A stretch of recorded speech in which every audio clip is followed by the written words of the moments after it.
Velavan hyper market வளாகத்தில் உள்ள KFC உணவகத்தில் நடத்திய சோதனையில் உணவு எண்ணெய்க்கு அனுமதி இல்லாத மெக்னீசியம் சிலிகேட் சிந்தட்டிக் என்ற உணவு சேர்மத்தினை பழைய உணவு எண்ணெயை தூய்மைப்படுத்த பயன்படுத்தியது கண்டறியப்பட்டதாக உணவு பாதுகாப்பு அதிகாரிகள் கூறினர். இதனையடுத்து அந்த உணவகத்தின் உரிமம் இடைக்காலமாக ரத்து செய்யப்பட்டுள்ளதாக அவர்கள் தெரிவித்தனர். ஹலோ. ஸோ நேற்று ஒரு பயங்கர ஹாட் நியூஸ். நம்ம பாலிமர் வேல்ராஜ் அப்புறம் தந்தி எல்லாருமே பயங்கரமாக போட்டு திட்டிட்டாங்க. என்ன அப்படின்னீங்கன்னா, தூத்துக்குடியில் வந்து ஒரு KFC ஷாப்பில் வந்துட்டு ஃபுட் சேஃப்டி ஆஃபீஸர்ஸ் போயிட்டு சீல் வச்சு லாக் பண்ணிட்டாங்க அப்படிங்கிறதான் பிரச்சனை. இப்போ இந்த இஷ்யூவை வச்சு நம்ம UPSC சிவில் சர்வீசஸ் எக்ஸாமுக்காக எப்படியெல்லாம் என்னெல்லாம் கற்றுக்கணும், எப்படி என்ன லேர்ன் பண்ணிக்கணும் அப்படிங்கிற டீட்டெயில்ஸ் தான் இந்த வீடியோவில் ஃபுல்லாகவே நம்ம பார்க்க போகிறோம். ஜென்ரலாகவே நம்ம வீட்லேயே வந்து பார்த்திங்கன்னா அம்மாக்கள் பண்ணுறதே என்னென்னாக்கா, இந்த பூரி போட்டுட்டு சிக்கன் 65 போட்டு பொரிச்சிட்டு அதை வடிகட்டி அந்த ஆயிலில் அப்படியே தோசை எட்ஜஸில் ஊற்றி அந்த ஆயிலை வேஸ்ட் பண்ணாமல் ஒரு வாரத்துக்கு தோசை ஊற்றுறது, கடுகு போட்டு தாளிக்கிறதுக்கெலாம் யூஸ் பண்ணுவாங்க. இது நார்மலாக வீட்லேயே நம்ம அம்மாக்கள் பண்ணுற ஒரு ஹேபிட். அண்டு நம்ம வீட்லேயே இப்படி பண்ணும்போது ஹோட்டலில் இன்னும் எவ்வளோ முள்ள மாதிரி பண்ணுவாங்கன்னு யோசிச்சு பாருங்கள். ஹோட்டலில் என்னென்னா அவங்க இன்னும் பல்காக நிறைய வால்யூம் ஆஃப் ஆயில் யூஸ் பண்ணுறாங்க, ரிப்பீட்டடாக அந்த பாயில்டு ஆயிலை வந்து யூஸ் பண்ணுறாங்க இல்லைங்களா. இதனால் வந்து ஹெல்த்துக்கு வந்து ரொம்ப டேஞ்சரஸான சில விஷயங்கள் நடக்கும். என்ன அப்படின்னு கேட்டிங்கன்னா, ஜென்ரலாக இந்த ஆயில் வந்து ஒன்ஸ் பாயில் பண்ணிட்டாலே அந்த டோட்டல் போலார் காம்பவுண்ட்ஸோட பெர்சன்டேஜ் வந்து அதில் இன்க்ரீஸ் ஆகிடும். இந்த டோட்டல் போலார் காம்பவுண்ட்ஸ் அடுத்தடுத்து நீங்கள் பாயில் பண்ண ஹீட் பண்ண இன்க்ரீஸ் ஆகிட்டே இருக்கும். அது இன்க்ரீஸ் ஆக அந்த ஃப்ரீ ரேடிக்கல்ஸ் நிறைய க்ரியேட் ஆகும். ஃப்ரீ ரேடிக்கல்ஸ் க்ரியேட் ஆகும்போது பாடிக்கு வந்து ஆக்சிடேட்டிவ் ஸ்ட்ரெஸ்ஸை ப்ரொடியூஸ் பண்ணும். அதனால் என்ன ஆகும்னாக்கா டிஷ்யூஸ் எல்லாம் வந்து டீஜெனரேட் ஆகும். இதுதான் இதனோட பாதிப்பு.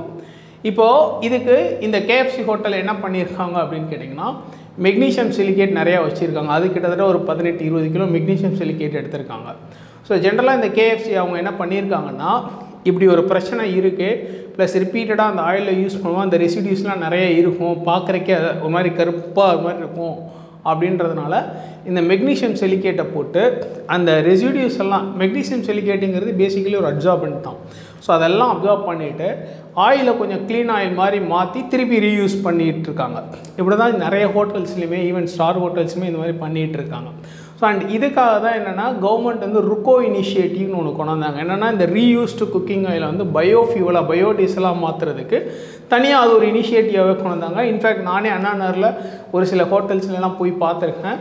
பில்லிங் கவுண்டர் பக்கத்தில் வந்து இந்த ஹோட்டலில் வந்து ருக்கோ ஸ்டிக்கர் ஒட்டப்பட்டிருக்கணும். அந்த ருக்கோ ஸ்டிக்கர் இருக்குன்னா அவங்க அந்த ரீயூஸ்டு ஆயிலை வந்து திருப்பி இந்த மாதிரி ருக்கோ இனிஷியேட்டிவ்காக பயோடீசல் கன்வர்ஷனுக்கு கொடுக்குறாங்க அப்படிங்கிறத அங்கே ருக்கோ ஸ்டிக்கர் பண்ணியிருப்பாங்க.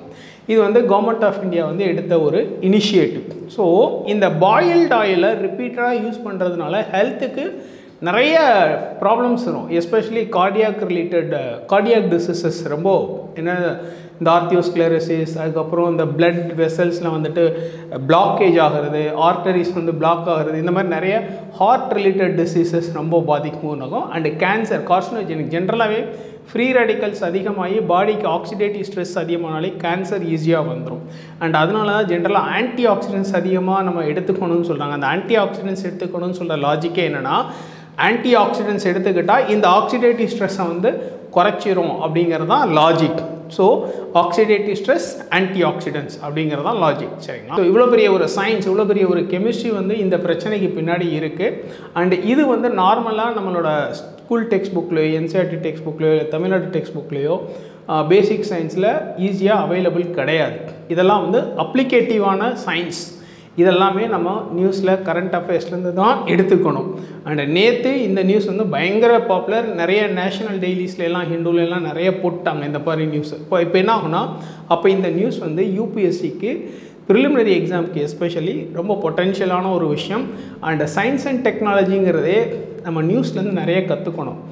உங்களுக்கு தெரியுமா அப்படின்னு தெரில, எத்தனை பேர் இந்த வருஷம் ப்ரிலிம்ஸ் 2024 கொஸ்டின் பேப்பர் பார்த்துருக்கீங்க அப்படின்னு தெரில. ஐ மீன் ஃப்ரெஷ் ஆஸ்பிரண்ட்ஸ். அதில் ஒரு கொஸ்டின் இந்த பேரசைட்டாய்டு ஸ்பீசிஸு, அப்புறம் வேஸ்ப் இதெல்லாம் கேட்டிருந்தாங்க. இது எல்லாமே நிறைய பேர் என்ன சார் இவ்வளோ பயாலஜி கேட்குறாங்கன்னு கேட்டிருந்தாங்க. பட் இது எல்லாமே ஹிந்துவில் ஆர்டிக்கலாக இருக்குது. If I am right around March 2024 இதெல்லாமே ஹிந்துவில் ஆர்டிக்கலாக அந்த பேராசைட்டாய்டு பற்றி ஒரு ஆர்டிக்கல் வந்திருக்கு.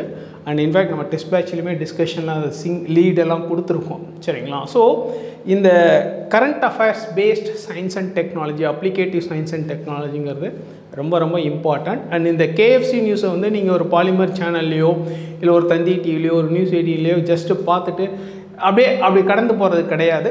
நம்ம ஒரு யூபிஎஸ்சி ஆஸ்பிரண்ட்டாக இதுக்கு பின்னாடி இவ்வளோ பெரிய ஒரு சயின்ஸ் இருக்குது அப்படிங்கிறத புரிஞ்சுக்கணும். அண்ட் ஜென்ரலாக நான் இனிஷியலாக சொன்ன மாதிரி நம்ம வீட்லேயே நம்ம அம்மாக்கள் பண்ணுறதே ரொம்ப தவறான ஒரு விஷயம். அந்த ஆயில் வந்து பூரி போட்டுட்டு இல்லாட்டி சிக்கன் எதாவது ஃப்ரை பண்ணிட்டு வடிகட்டி வச்சுட்டு தோசைக்கு எட்ஜில் ஊற்றுறது, அப்புறம் காய்கறி தாளிக்கும் போது ஓகே அவங்க வந்து என்னென்னா எக்கனாமிக்கல் காசு சேவ் பண்ணணும்னு நினச்சி அம்மாக்கள் பண்ணுறாங்க. பட் ஆனால் நீங்கள் வந்து அதில் ஒரு 300 1 லிட்டர் ஆயிலில் 400 சேவ் பண்ணணும்னு நினச்சிட்டு திருப்பி ஹாஸ்பிட்டலில் போய் ரொம்ப ஈஸியாக அசால்ட்டாக ஒரு 1000 2000 ஏதாவது டைஜஸ்டிவ் டிஸார்டர் வந்தால் போய் செலவு பண்ணுவீங்க. இன்னும் கொஞ்சம் ஏஜ்டு பீப்புளாக இருந்தாங்கன்னா ஹார்ட் டிசீஸில் போகும். இல்லை இன்னும் நீங்கள் ஒரு பேட் லக்கி பர்சனாக இருந்தால் கேன்சரே வந்துடும். கேன்சர் வந்தோன்னா லைஃபே போயிடும்.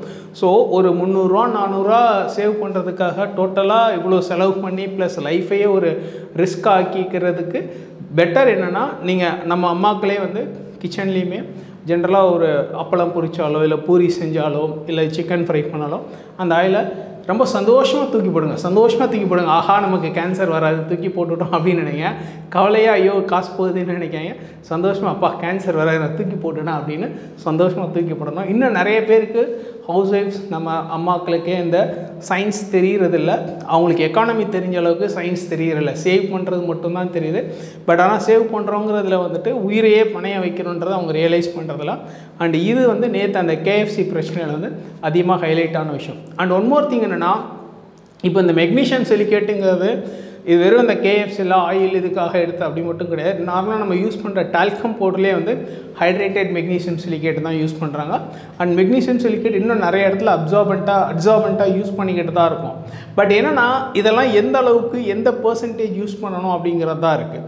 பட் இந்த பிரச்சனை இல்லைன்னா ஆயிலை பொறுத்தளவில் மெக்னீஷியம் சிலிக்கேட் யூஸ் பண்ணுறதுங்கிறத தாண்டி நீ பாயில்டு ஆயிலை வந்து ரிப்பீட்டாக யூஸ் பண்ணி ஃப்ரை பண்ணுறதுக்காக திருப்பி அந்த இம்ப்யூரிட்டிஸை ரிமூவ் பண்ணுறதுக்காக யூஸ் பண்ணுறது அப்படிங்கிறது டெஃபினட்டாக நாட் அக்செப்டபுள்.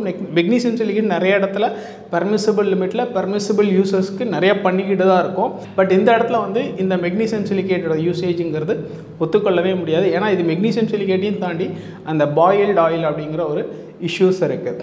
அண்ட் ஜென்ரலாக கேஎஃப்சிசியில் இல்லை இந்த மாதிரி ஃப்ரைடு சிக்கன்ஸில் இன்னொரு கெமிஸ்ட்ரி என்னென்னா டிரான்ஸ்ஃபேட்ஸ் கெமிஸ்ட்ரின்னு ஒன்று இருக்குது.